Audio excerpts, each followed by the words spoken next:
Welcome to నా TV news. ముందుగా headlines చూద్దాం. అసెంబ్లీలో సాంకేతిక అభివృద్ధిపై సీఎం ప్రసంగం. క్వాంటమ్ టెక్నాలజీపై దృష్టి పెట్టాలని సూచన. సెషన్ పూర్తయ్యే వరకు హాజరవుతానన్న సీఎం. యువతకు ఆధునిక విద్యా అవకాశాలే లక్ష్యమని వెల్లడి.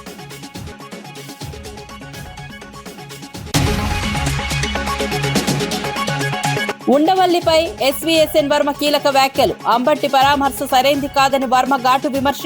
నెయ్యి సరఫరా వ్యవహారంపై ప్రశ్నించిన వర్మ. అంబట్టి జైలు వ్యాఖ్యలపై వర్మ స్పందన. నిజామాబాద్ లో ఓటు హక్కు వినియోగించిన గౌడ్. ఓటు హక్కు వినియోగం గర్వకారణమన్న మహేష్ కుమార్ గౌడ్. కాంగ్రెస్ జెండా ఎగరడం ఖాయమని వెల్లడి. పట్టణాల్లో ఓటింగ్ శాతం పెరగాలని పిలుపు. హైదరాబాద్ విభజన నిర్ణయానికి మద్దతు తెలిపిన అద్దంకి. డీసెంట్రలైజేషన్ తో సమస్యలు పరిష్కారమని వ్యాఖ్య. ప్రజాప్రాయంతోనే నిర్ణయం తీసుకున్నామని స్పష్టం. రాజకీయ విమర్శలు చేస్తున్నారన్న అద్దంకి ఆరోపణ.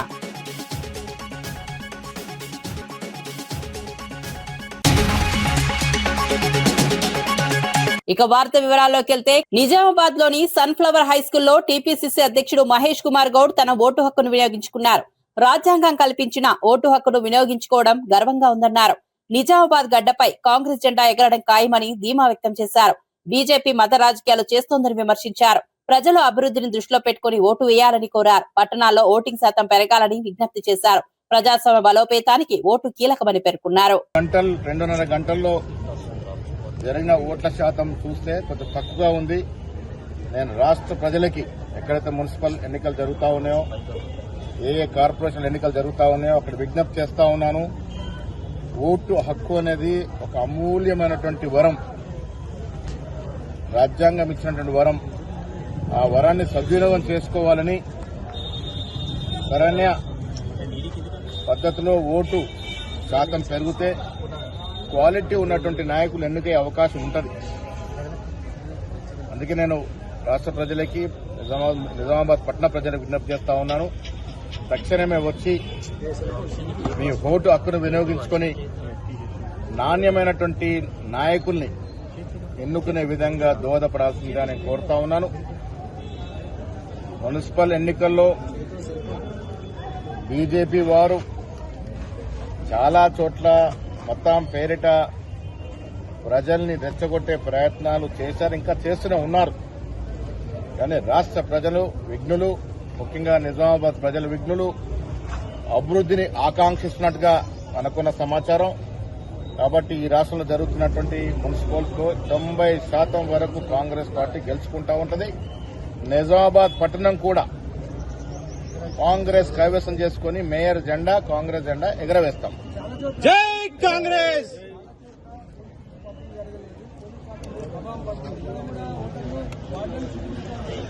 ఇది ఆ ఇబ్బందులు మా దృష్టికి కూడా వచ్చాయి. ఓటర్ స్లిప్ సరిగా పంపకం జరగలేదని నేను ప్రజలు విజ్ఞప్తి చేస్తా ఉన్నా.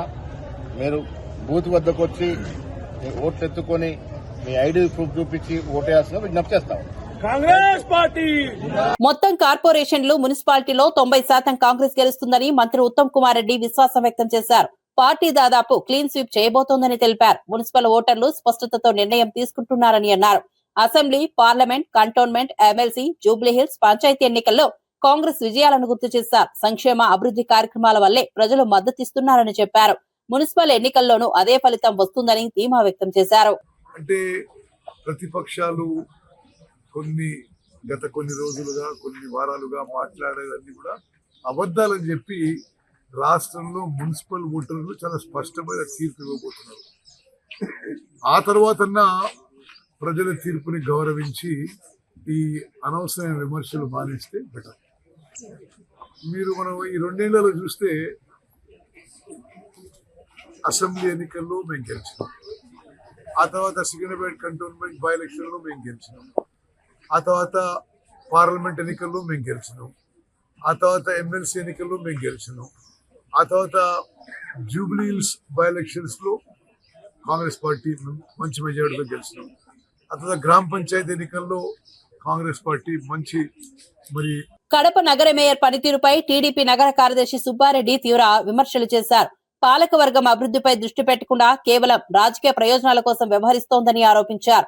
పీపీపీ మోడ్ అంశంలో ఎమ్మెల్యేను లాగడం సరికాదని అజెండా నిర్ణయించే అధికారం మేయర్దేనని గుర్తు చేశారు. గతంలో పాత బస్టాండ్ను ప్రైవేట్ వ్యక్తులకు అప్పగించే ప్రయత్నం చేసినప్పుడు ఎందుకు అభ్యంతరం చెప్పలేదని ప్రశ్నించారు.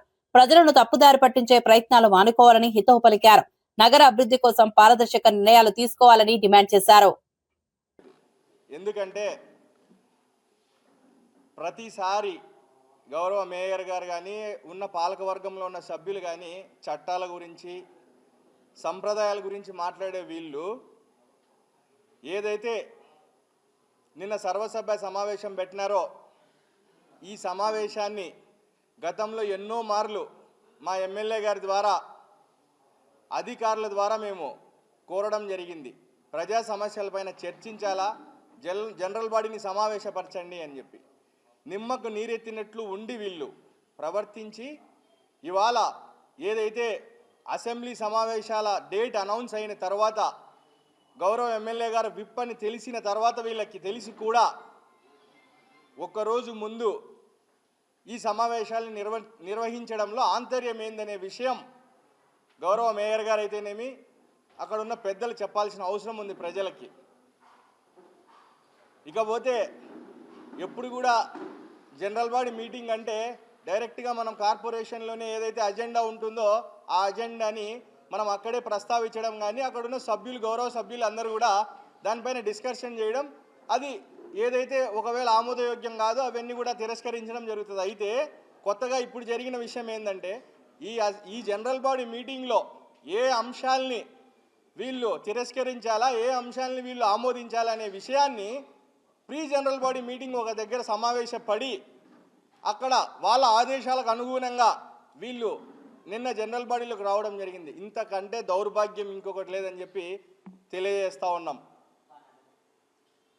పీపీపీ మోడల్కి ఇక్కడ పెట్టిన అజెండాకి ఎలాంటి సంబంధం లేని మా ఎమ్మెల్యే గారి గురించి నిన్న సాక్షిలో కథనాలు రావడం నిజంగా చాలా దౌర్భాగ్యమైన పరిస్థితి.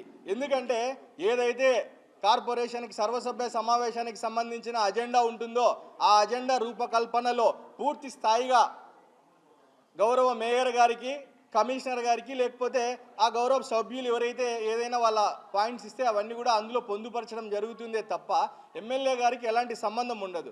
అలాంటి అంశాన్ని తీసుకొని వచ్చి ఈరోజు ఎమ్మెల్యే గారు ఏదో ఈ ఆస్తులన్నింటినీ కూడా ఏదో తన అన్నయ్యలకి కట్టబెట్టే దాంట్లో భాగంగా పీపీపీ మోడల్ ద్వారా దాంట్లో కట్టబెట్టడానికి భాగంగా ఈ విధంగా చేసినారని చెప్పి, అంటే ప్రజలని తప్పుదో పట్టించే కార్యక్రమాలని ఇప్పటికైనా మానుకోవాలని చెప్పి తెలియజేస్తూ ఉన్నాం.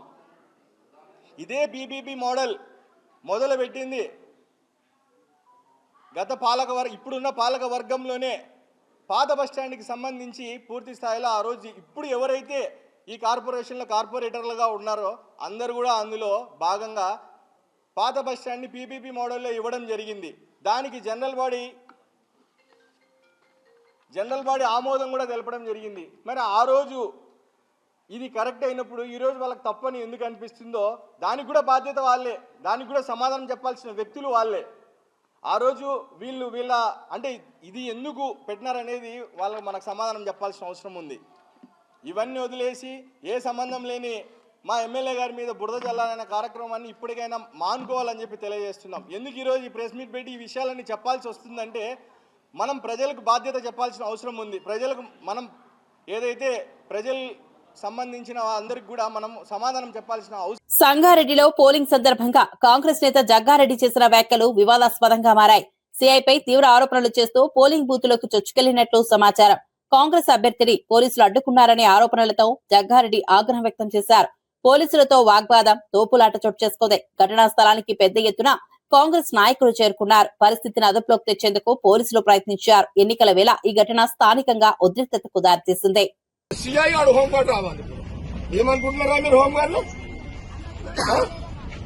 ఏమనుకుంటున్నారు మీరు? జగ్గారెడ్డి ఎవడని అంటారు. నేనే మొగోళ్ళు పోలీసు తెలిసి పడుతున్నారు. చలో ఏమన్నా ఈరోజు నా అడ్డుని గల్లబట్టి అతన్ని ఫోజు తింటే ఊకోండి, సీఎని ఊకోండి. ఆ సంగతి నేను తెలిసేస్తా. అచ్చా వాడెవడరా హోంగాడు ఎవడాడు? అరే హోంగాడు మా పాపకు 5 అరెస్ట్ ఒక అమ్మగా అయ్యే ఉంటున్నా రాదా నా కొడుకు? చలో వాడు హీరో కాదు, వాడు గాండు కాడు, వాడు గాండు కాడు, సిఐ గాండు కాడు, సిఐ గాండు కాడు, వాడు గాండు కాడు. ఇంకా నువ్వు సినిమా హీరో అనుకుంటున్నావు, పోలీస్ నాకేంటాడు సిఐ మొగోడు నేను అపోజిషన్ కూడా చెప్తున్నా నీకు. నా క్యాండిడేట్ చేయు గల్లబట్టినంత ధైర్యం ఉందా సిఐకి?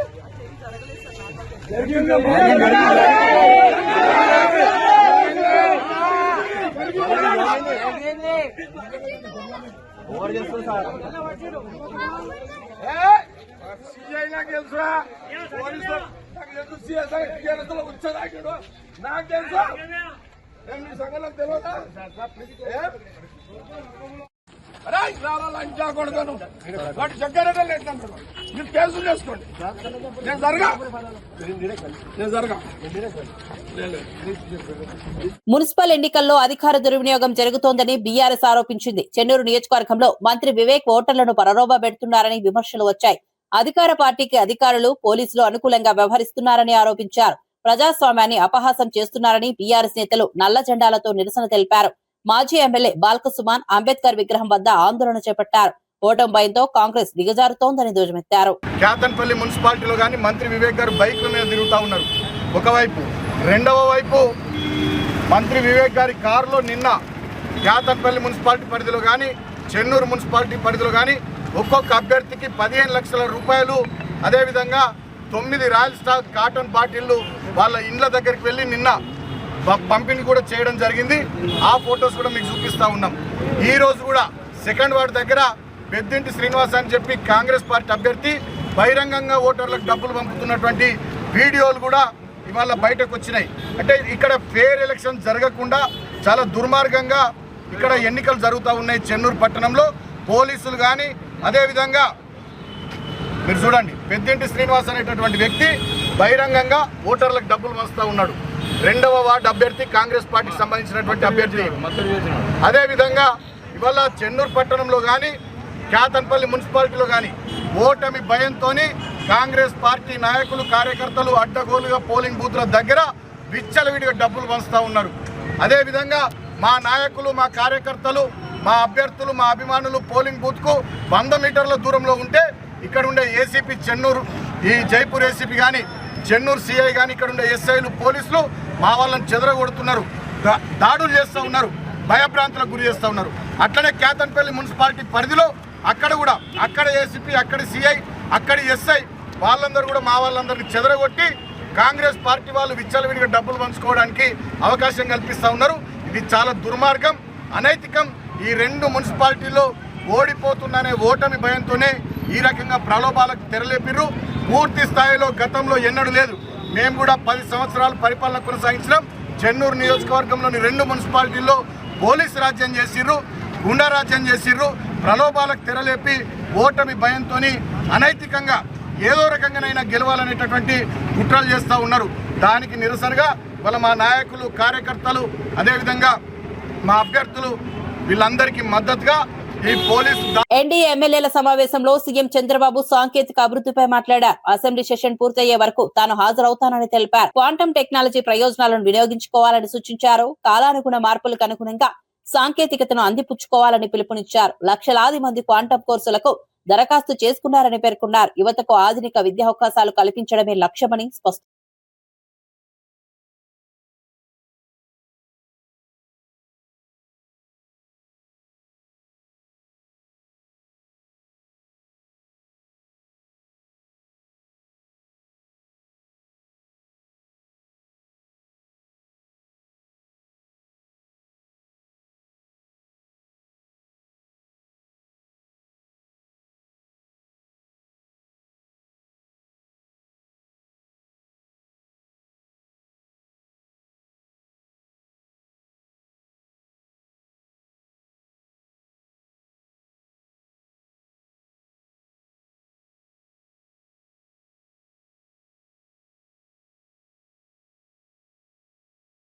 హైదరాబాద్ ను 3 డివిజన్లుగా విభజించే నిర్ణయాన్ని ఎమ్మెల్సీ అద్దంకి దయాకర్ సమర్థించారు. డీసెంట్రలైజేషన్ వల్ల ప్రజా సమస్యలు వేగంగా పరిష్కారం అవుతాయని అన్నారు.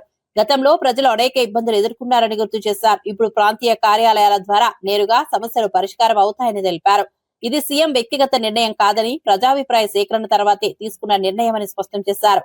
బీఆర్ఎస్ నేతలు రాజకీయ ప్రయోజనాల కోసం విమర్శలు చేస్తున్నారని ఆరోపించారు. ఎక్స్-అఫీషియో మెంబర్ గా ఉన్న కాబట్టి కార్పొరేటర్లకు కానీ ఎక్స్-అఫీషియో మెంబర్స్ కానీ ఒకంత సమయం కలిసేది కాదు.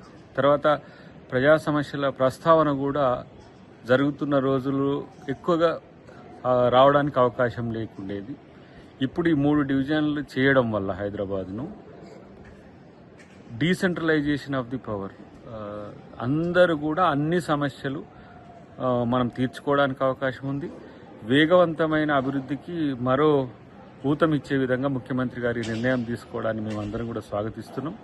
బీఆర్ఎస్ పార్టీ ఏదో రాజకీయాల కొరకు మాట్లాడుతున్నది.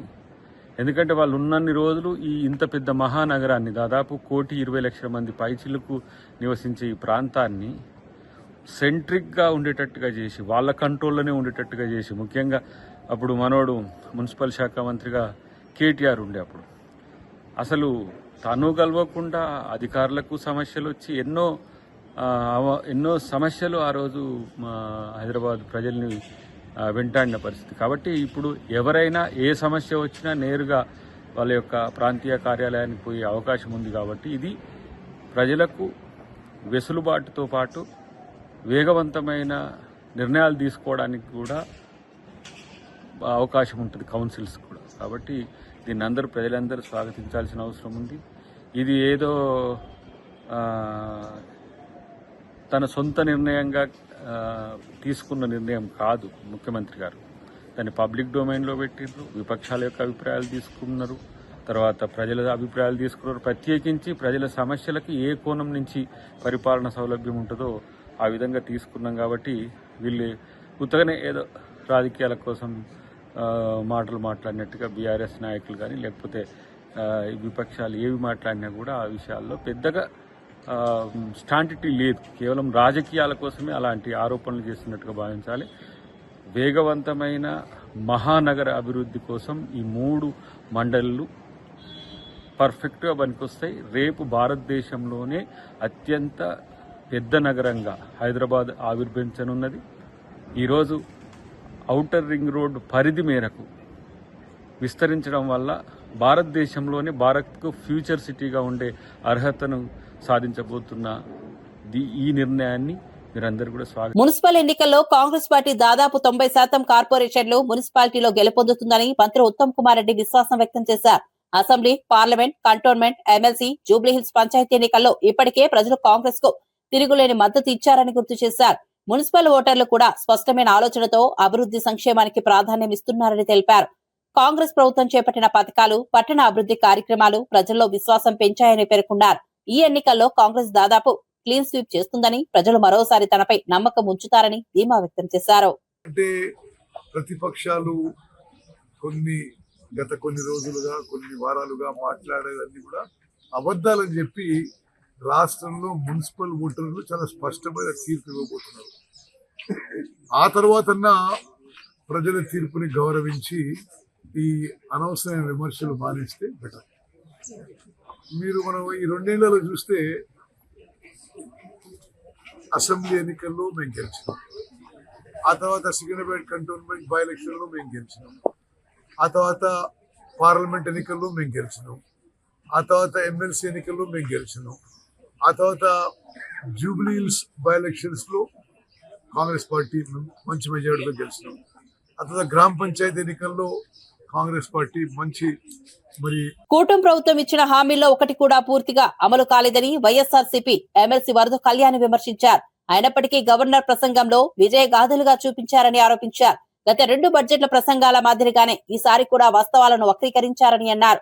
గవర్నర్ గారు కూడా ఇబ్బందిగా చదివినట్లు అనిపించిందని వ్యాఖ్యానించారు. ప్రజలకు ఉపశమనం కలిగించే చర్యలు లేకుండా కేవలం మాటలతోనే పరిపాలన కొనసాగుతోందని విమర్శించారు. వాస్తవ పరిస్థితులను దాచిపెట్టి రాజకీయ ప్రయోజనాల కోసం ప్రసంగాలు ఉపయోగిస్తున్నారని అన్నారు. అసలు గత 2 బడ్జెట్లో కూడా అబద్ధాలు చెప్పించడమే కాకుండా ఇప్పుడు 3వ బడ్జెట్లో కూడా అదే అబద్ధాలని వల్లి వేయించారు.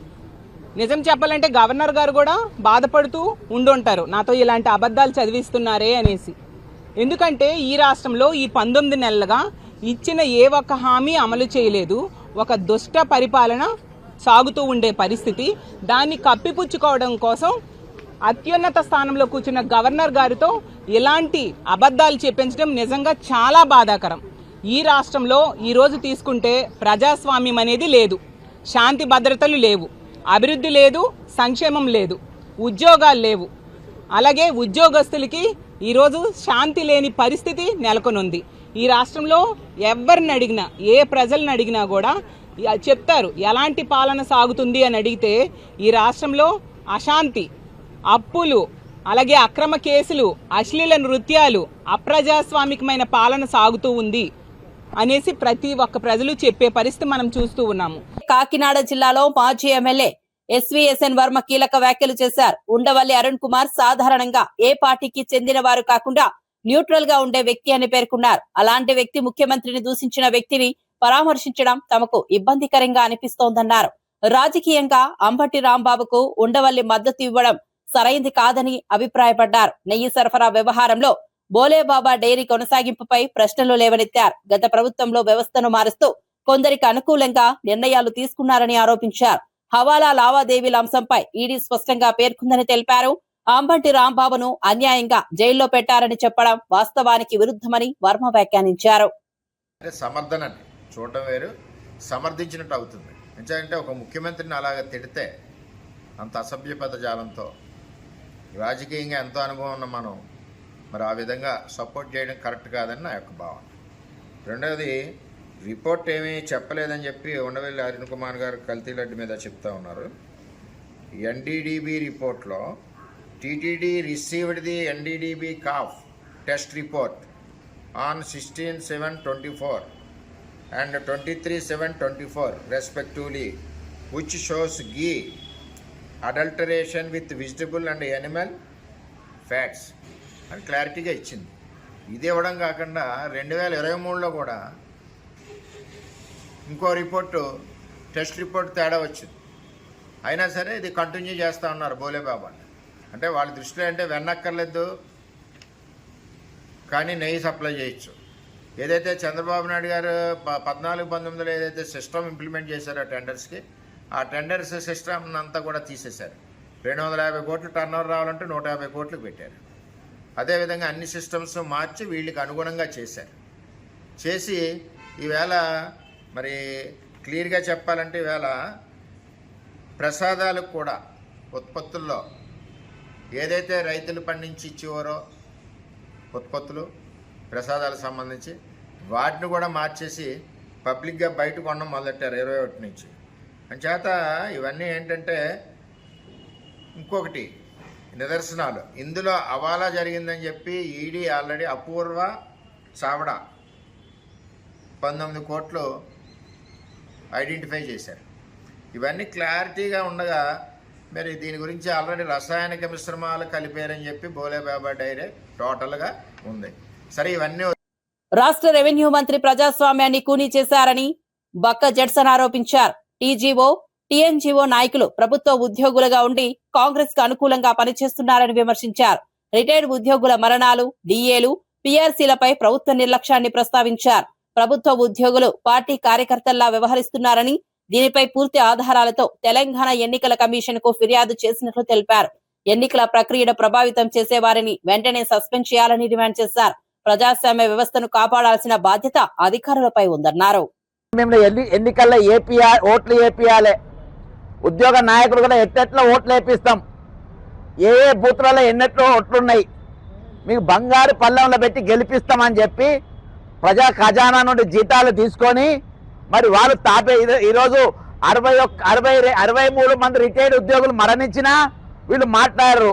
ప్రభుత్వం డిఏలు ఇవ్వకున్నా వీళ్ళు మాట్లాడరు, పీఆర్సీలు ఇవ్వకున్నా వీళ్ళు మాట్లాడరు. కానీ ఈరోజు ప్రభుత్వానికి మాత్రం తాబేదారు లెక్క పనిచేస్తుడు, బానిస లెక్క పనిచేస్తుడు, చప్రాసి లెక్క పనిచేస్తుడు, కాంగ్రెస్ పార్టీ కార్యకర్తల లెక్క ఈరోజు ఉద్యోగ సంఘాలు పనిచేస్తున్నాయి. దాని పూర్తి ఫోన్ ఎవిడెన్స్లతో సహా ఈరోజు తెలంగాణ మన ఎలక్షన్ కమిషన్కు ఈరోజు ఒక ఫిర్యాదు చేయడం జరిగింది.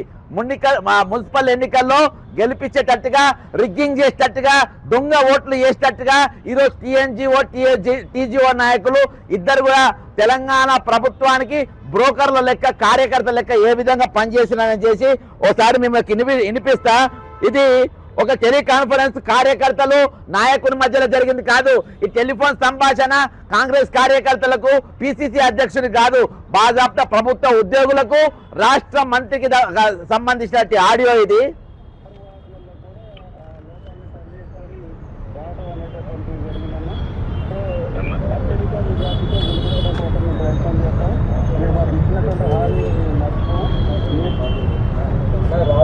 ఒక్క నిమిషం మీద క్లియర్గా వస్తుంది, మీకు ఇంకో క్లియర్ వాయిస్ వినిపిస్తా ఆడియో. రైట్, ఇది వినిపిస్తా. అయితే ఈ రోజు బాజాప్తా అమెరికాతో కుదిరిన ట్రేడ్ డీల్లో ప్రధాని మోదీ దేశ ప్రయోజనాలను తాకట్టు పెట్టారని రాహుల్ గాంధీ లోక్సభలో ఆరోపించారు. సాధారణ పరిస్థితుల్లో ఇలాంటి ఒప్పందం సాధ్యమా అని ప్రశ్నించారు. ప్రత్యేక పరిస్థితులను ఉపయోగించుకుని అమెరికా భారత్ పై ఒత్తిడి తెచ్చిందని పేర్కొన్నారు. ఎఫ్స్టీన్స్ ఫైల్స్ అంశం కూడా దీనికి కారణమై ఉండవచ్చని సూచించారు. ప్రభుత్వం పారదర్శకతతో వ్యవహరించాలన్నారు. దేశ ఆర్థిక వ్యూహాత్మక ప్రయోజనాలపై స్పష్టత ఇవ్వాలని డిమాండ్ చేశారు. అధికార పక్షం ఈ ఆరోపణలను ఖండించింది.